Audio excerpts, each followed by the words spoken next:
નમસ્કાર દર્શક મિત્રો, આરટીવી ન્યૂઝમાં આપ સૌનું સ્વાગત છે। સમાચાર આવી રહ્યા છે કે નાપણ વાંટા વિસ્તારમાંથી ગૌ હત્યા કરી ગૌ માંસ, જીવિત ગાયો 7, વાહનો 3 તથા હથિયારો મળી કુલ મુદ્દા માલ સાથે 5 આરોપીઓને ઝડપી પાડતી આણંદ રૂરલ પોલીસની ટીમ। નાપણ વાંટા વિસ્તારમાંથી ગૌ હત્યા કરી ગૌ માંસ, જીવિત ગાયો 7, વાહનો 3 તથા હથિયારો મળી કુલ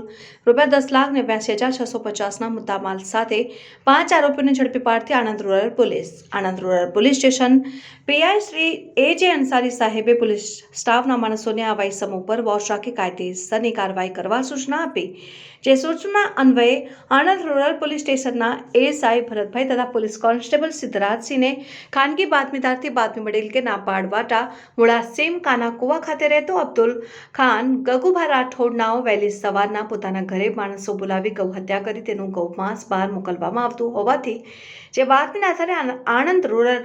પોલીસ સ્ટેશનના માણસો બાતમીવાળી જગ્યાએ વહેલી સવારના આરોપીના ઘરે રેડ કરતા ઘરની અંદર 4 પુરુષ તથા 1 સ્ત્રી હાજર હોય, જેમાં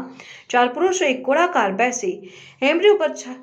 છરા ઘસે ધાર કાઢતા હતા અને મહિલા હથિયારો આપવામાં મદદગારી કરતી હતી, જેથી આ ઇસમોને કોર્ડન કરીને આરોપીના ઘરમાં તપાસ કરતા ગૌમાંસ મળી આવતા જે આરોપીઓ પાસેથી હથિયારો, ગૌમાંસ વગેરે તપાસ અર્થે કુલ ₹10,89,650નો મુદ્દામાલ સાથે કબજે કરી પકડાયેલ તમામ આરોપીઓ વિરુદ્ધ આણંદ રૂરલ પોલીસ સ્ટેશનમાં ગુનો નોંધી કાયદેસરની કાર્યવાહી કરવામાં આવી છે।